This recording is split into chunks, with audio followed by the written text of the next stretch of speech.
नमस्कार, मी समीक्षा सुनील बनारे. गणेशोत्सव जवळच आला आहे. आपण सर्वांनी बाप्पाच्या स्वागताची तयारी नक्कीच सुरू केली असणार आहे. मग काय ठरवलं ह्या वर्षी कसा गणपती हवा?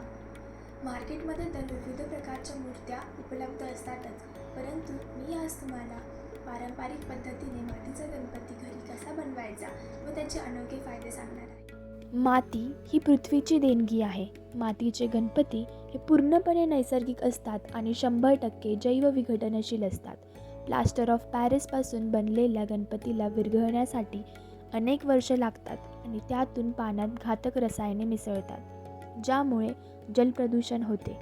मात्र मातीचे गणपती विसर्जनानंतर पाण्यात लगेच विरघळतात आणि पाण्याच्या प्रदूषणास कारणीभूत ठरत नाही.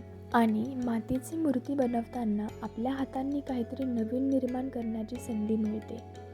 हे केवळ एक धार्मिक कार्य नसून आपल्या सर्जनशीलतेचा विकास करण्यासाठी आणि मूर्ती बनवण्याचे कौशल्य सुधारण्यासाठी एक उत्तम संधी आहे. मातीचे गणपती हे सुंदर आणि सजवायला सोपे असतात. ते हाताने तयार केल्यामुळे त्यांच्यामध्ये एक वेगळं सौंदर्य असतं. तर असेच मातीच्या गणपती बनवण्याचे अनेक फायदे आहेत.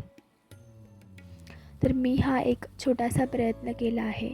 तुम्हीसुद्धा आपल्या कुटुंबांसोबत याहून सुंदर आणि कलाकारीने मूर्ती घडवून आणू शकतात, जेणेकरून पर्यावरणाचे रक्षण होईल आणि भविष्यात याचा आपल्याला नक्कीच फायदा होईल.